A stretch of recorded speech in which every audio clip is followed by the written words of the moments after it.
광주에 거주하던 첫 번째 콜레라 환자에 이어서 거제도에서 두 번째 환자가 발생하면서 방역 당국에도 비상이 걸렸습니다. 일단 정확한 감염 경로가 확인되지 않았고요. 환자 2명으로부터 검출된 콜레라균 유전자가 동일한 것으로 확인이 되면서 지역으로의 확산 가능성도 커지고 있습니다. 네, 콜레라 방역 대책은 잘 진행되고 있는 건지, 또 예방법으로 어떤 것들이 있는지 설대우 중앙대 약대 교수님과 함께 관련 내용 살펴보겠습니다. 어서 오십시오. 네, 어서 오세요. 오래만입니다. 안녕하세요.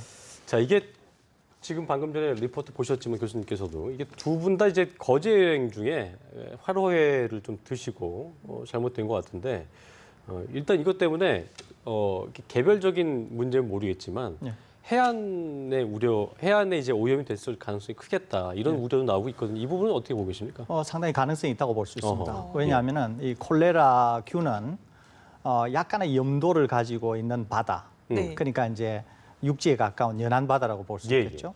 그런 환경에서 특히 수온이 20도 이상 되는, 그러니까 최근에 폭염에다가 비가 안 오고 이래서 해수 온도가 약 7, 8도, 30도까지 오르는 그런 상황이 계속되었거든요. 그런 환경이 조성이 되면 콜레라균이 비교적 잘 자라는 그런 환경이 됩니다. 그러니까 콜레라균이 그런 연안 해안에서 자라서 그러니까 어디서 유입이 안 돼도 스스로 자생할 수 있다는 거죠. 그렇죠. 그런 그러니까 환경에서 콜레라균이 완전히 없는 게 아니거든요. 없는 게 아닌데 그런 조건이 조성이 되면 콜레라균이 비교적 잘 자랄 수가 있고 또 외부적으로 유입된다고 하더라도 그런 조건이 안 되면 아주 적은 수로 그냥 존재하다가 위해를 일으키지 않는데 정식하게 되면 이제 문제를 일으키게 되겠죠. 걷잡을 수 없는 거군요. 보통 정상적인 사람에게는 다른 이질이나 이런 균들과 달리 콜레라는 많이 유입이 돼야 됩니다. 그러니까 한 1억 마리 이상. 그러니까 콜레라가 뭐 한 1,000마리 정도 있다. 그런데 우리가 그거를 음식물을 통해서 섭취했다. 그러면 보통의 사람들은 문제를 안 일으킬 가능성이 굉장히 많지만 콜레라균이 대량 증식을 했을 경우에 한 1억만이나 그 부근이 되면 이제 문제를 일으킬 수 있기 때문에 그렇게 조성이 된 환경이 이번에 아마 이런 문제와 깊은 관련이 있지 않는가 이렇게 생각이 됩니다. 그렇군요. 해안이 오염됐을 가능성을 제기해 주셨는데 근데 이 두 환자와 함께 회를 먹었던 사람들은 감염되지 않았거든요. 이건 어떻게 볼 수 있습니까? 이거는 뭐 아주 흔한 일입니다. 예를 들면은 초등학교 교실에 감기 환자가 한 명 있다 그래서 그 교실에 있는 모든 아이들이 감기를 앓지는 않지 않습니까? 이것은 각 개인이 가지고 있는 건강 상태, 면역 정도 이런 것들이 이제 영향을 주는 것이거든요. 그러니까 지금 이렇게 감염이 된 분들은 혹시 동일한 음식을 드신 다른 분들은 안 걸렸는데 본인들만 환자가 됐다고 하면 이런 분들은 여러 가지 건강 상태로 인해서 좀 민감하게 좀 적은 수의 그런 균에 의해서도 발병을 할 수 있는 예라고 볼 수 있죠. 그러니까 이제 교수님 말씀대로 전문가시기 때문에 몸 안에 A랑 B란 사람한테 1억 마리씩 들어갔는데 B한테는 발병이 안 될 수도 있고 그렇습니다. A한테는 다시 수도 있고 뭐 그렇다는 거네요. 또는 좀 더 적은 숫자가 들어갔는데 어떤 분은 발병을 하고 어떤 분들은 발병을 하지 않고 이런 경우는 아주 허다히 많이 우리가 볼 수 있습니다. 그건 뭐 딱히 공식적으로 뭐 어떤 선 비례한다, 뭐 정비례해서 더 많은 걸 들어간 사람이 또 걸리고 이런다고 볼 수 있는 건 그렇게 볼 아니군요. 수는 없습니다. 한 사람의 건강 상태와 밀접한 관계가 있습니다. 최근에 발생한 지금 그 2명의 환자가 그 검출된 콜레라 균이 동일한 것으로 확인이 일단 됐거든요. 그렇다면은 두 사람의 연관 관계는 없었는데 동일한 콜레라 균에 노출됐다. 이 의미는 아까 말씀하신 대로 그 해안에 오염됐을 가능성이 가장 큰 이유라고 봐야 될까요? 동일한 게 나왔다는 건요? 그럴 가능성이 많은 거죠. 그러니까 이게 두 환자가 장소라든지 아무런 접촉점이 없습니다. 그리고 음식도 동일한 그런 화로회를 드신 것도 아니거든요. 그러다 보니까 유일한 겹치는 점은 거제 앞바다에서 잡힌 생선을 두 분이 드셨다, 해산물을 드셨다 이거거든요. 그래서 이제 추정하기로는 아무래도 이번에 기후 환경이라든지 이런 것들 때문에 거제도 연안 해변에서 일부 정시간 바다 전체가 오염이 됐는지 아니면은 일부 지역이 그래서 그 지역에서 잡힌 해산물에 특별히 이런 콜레라균이 좀 많이 있었는지 이런 것들은 이제 역학조사를 해봐야 되겠지만 아무튼 그런 콜레라균에 감염이 된 해산물을 드셔서 이 두 분의 환자가 발생한 게 아닌가 이렇게 추정이 되고 있습니다. 그렇군요. 네. 지금 두 환자가 완치 이후에 퇴원했다고 하는데 그 뭐 아까 감기에도 비유를 해주셨지만 이게 건강 상태에 따라서 감염 정도가 다르다라고 하는 거 봐서는 그렇게 심각한 그런 그 병이라고 보기는 좀 어려운 건가요? 이어질 가능성이 큰가요? 어떻게 들어보면? 예전에 한 50년 전에 또는 예. 우리가 굉장히 못 살 때 아니면 네. 지금도 지구촌에서 굉장히 좀 열악한 환경이 있는 이런 곳에서는 여전히 콜레라가 굉장히 심각한 질환입니다.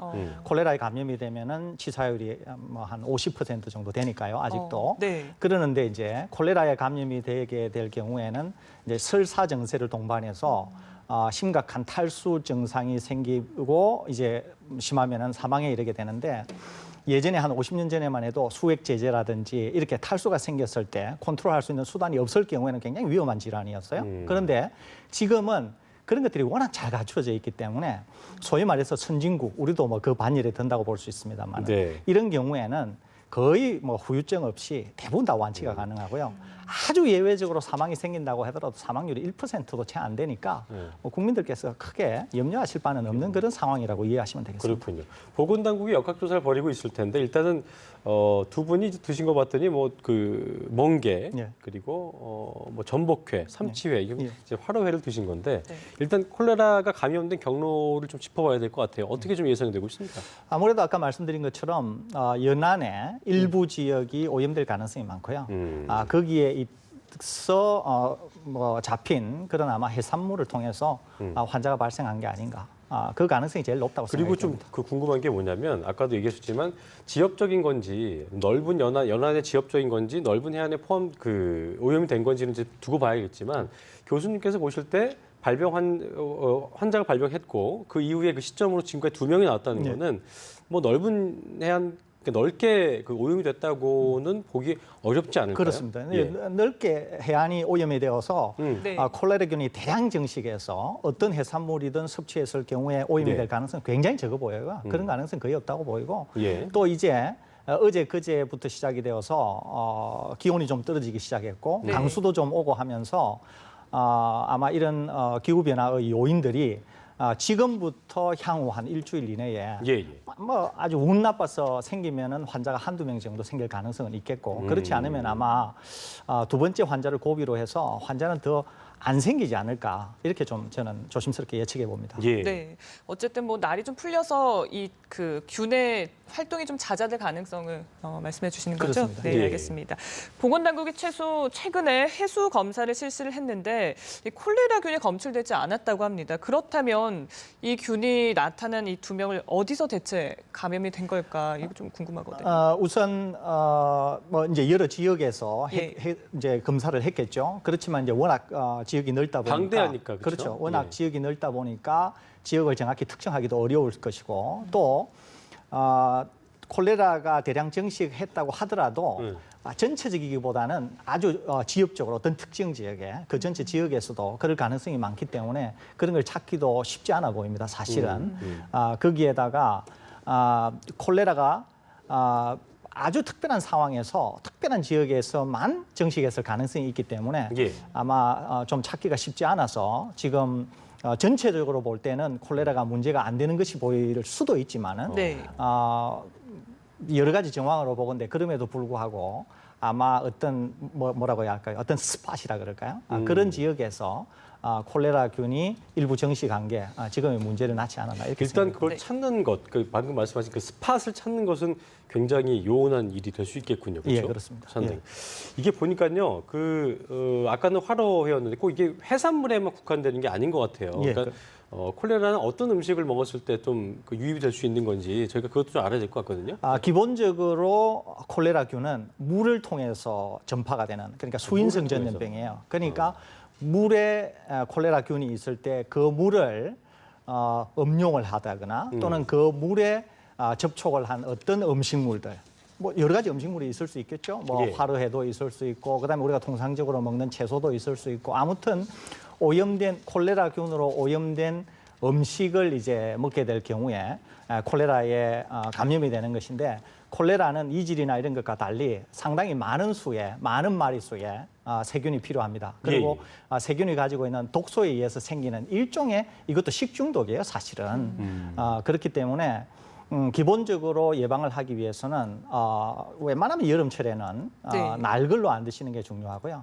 그다음에 우리는 굉장히 이제 물과 관련해서 아주 선진적인 시스템을 갖고 있기 때문에 이런 물이 오염이 되어서 그 지역에 대규모 감염이 순식간에 생길 가능성은 거의 제로에 가깝다고 볼 수 있거든요. 그렇군요. 예, 그래서 뭐 특별히 이 상황에서 뭐 너무 염려할 바는 뭐 어쨌든 없는 음식물은 기본적으로 해산물을 좀 조심을 해야겠네요. 예, 여름이라서 좀 어. 조심하셔야 되고 굳이 드신다고 하시면은 끓여서 끓여서. 물이든 음식이든 굽거나. 예, 굽거나 이렇게 끓여서 예. 가열해서 드시는 것을 권해드립니다. 알겠습니다. 알겠습니다. 그리고 또 한 가지 궁금한 게 이 환자 두 사람의 콜레라 균이 질병관리본부가 보유하고 있던 그 균과 일치하지 않는다고 하는데 이건 어떤 의미로 볼 수 있을까요? 이거는 뭐 변종이 생겼다기보다는 예. 변종이 쉽게 생기지가 않습니다. 이 박테리아들이. 그렇기 때문에 변종이 생겼다기보다는 우리나라에서 여태까지 없었던 그런 외래종이 예. 음식물을 통해서든 아니면 사람을 통해서든 또는 해수의 어떤 그런 이동을 통해서든 유입이 되어서 이번에 이렇게 발견된 게 아닌가 하는 것을 조심스럽게 추론해 볼 수 있습니다. 예. 우선은 사람인 경우에는 사람이 그 콜레라균을 갖고 있다가 무증상인 상태로 갖고 있다가 분변을 통해서 배출이 되어서 이것이 뭐 우리가 물론 뭐 걸러기는 합니다만은 해안으로 유입이 되어서 환경적 요인하고 맞닥뜨려서 이게 정식함으로 해서 이런 일이 생길 수 있기 때문에 아무래도 국내 토착형이기보다는 음식물을 통해서든 아니면은 다른 환경적 요인을 통해서든 이번에 새로 유입된 것이 아닌가 이렇게 생각이 되고 네. 그럼에도 불구하고 유전형적으로는 예전에 아주 독성이 강해서 심각한 질환을 일으켰던 것들과는 좀 달리 비교적 경미한 증상, 콜레라 중에서도 경미한 증상을 일으키는 것으로 알려진 그런 녀석이기 때문에 그나마 좀 뭐 변종이라고 하더라도 또는 새로운 외래종이라고 하더라도 좀 다행스러운 거라고 어쨌든 이해하시면 되겠습니다. 이게 되게 이례적이라고 저희가 뉴스를 통해서 연일 보도하는 이유가 어떤 치명적인 전염병이라기보다는 이게 후진국형 전염병이기 때문에 이례적으로 우리나라에 들어온 거다라고 해서 그렇게 좀 확산 어떤 그런 확대 보도가 되고 있는 거라고 봐야 될까요? 그렇게 볼 수 있는데 이게 후진국형이라고 하는데 약간 오해가 있습니다. 그거 좀 얘기해 주시죠. 예, 네. 왜냐하면은 네. 아까 말씀드린 것처럼 기본적으로는 물을 통해서 이동을 하고 또 환자의 분변을 통해서 환자로부터 환경으로 배출이 되는 것이거든요. 예, 예. 그러다 보니까 상하수도 시설이 잘 안 갖춰져 있고 하수의 물이 쉽게 상수도의 물로 유입이 되어서 그 물을 음용하는 그런 상황에서 대규모 발병이 되는 그런 질환이거든요. 예, 예. 그러니까 상하수도가 잘 안 갖춰져 있고 그것이 잘 나누어져 있지 않는 후진국에서는 빈발할 수밖에 없는 그런 이 질병이 콜레라입니다. 네. 그런데 이제 우리나라 같이 분변으로 배출되는 하수와 상수가 아주 분리되어 있고 그렇죠. 또 잘 소독되는 물을 우리가 음용으로 사용하고 또 요즘에는 각 개인 집들마다 필터를 통해서 그런 또 그렇죠. 물을 예. 이렇게 정제하고 하는 시스템이 잘 갖춰져 있지 않습니까? 네. 이런 경우에는 콜레라가 대량으로 번식되거나 대량으로 전파될 가능성이 굉장히 희박한 그런 상황이거든요. 그런데 이제 단지 콜레라가 생겼기 때문에 콜레라라고 하는 게 기본적으로 아까 후진국에서밖에 발생할 수 없는 그런 요인이기 때문에 아유 이렇게 우리나라에 이게 생겨가지고 이거 너무 후진화된 거 아니냐 이렇게 오해하시는데 방금 제가 말씀드린 대로 콜레라라고 하는 게 그런 거기 때문에 우리나라에 생겼다고 해서 우리나라의 시스템이 아주 후진적이라서 생긴 게 아니라 환경적 요인하고 밀접하게 관계돼서 생긴 거라고 이해하시면은 우리나라가 후진화되었다 이렇게 보시기는 좀 어렵지 않겠나 생각이 듭니다. 알겠습니다. 네. 하여튼 크게 걱정하지 말라는 그런 의미로 저희가 이해를 하겠습니다. 예. 네. 자, 끝으로 저희 그래도 혹시 모를 상황에 대비해서 네, 네. 좀 예방 수칙 좀 짚어주시죠. 어떤 증상이 나타나 나 호소했는데 그런 거 아닌가라는 겁나시는 분도 계실 테고요. 예. 네. 끝으로 예방 수칙까지 좀 짚어주시죠. 예, 우선은 콜레라에 감염이 되면은 설사를 합니다. 그것도 아주 심각한 설사를 해요. 쌀뜨물 같이 아주 묽은 변을. 쉽게 얘기해서 밤부터 시작했다면은 밤새 할 수도 있다는 얘기죠. 그렇죠. 그러니까 뭐 쉴 새 없이 설사를 하게 됩니다. 예, 예. 이제 그렇게 심각한 설사가 있으면은 콜레라를 의심해 보셔야 되고요. 예방책으로는 기본적으로 대부분의 음식을 끓여서 드신 굽거나 이렇게 가열해서 드시는 게 좋고요. 특히 손을 깨끗하게 씻는 그런 개인 위생을 철저히 하는 것이 예방에 굉장히 도움이 되니까 좀 철저히 지키시면 좋겠습니다. 알겠습니다. 네, 알겠습니다. 참고하겠습니다. 지금까지 설대우 중앙대 약대 교수와 함께 콜레라 관련 내용 짚어봤습니다. 고맙습니다. 고맙습니다. 예, 감사합니다.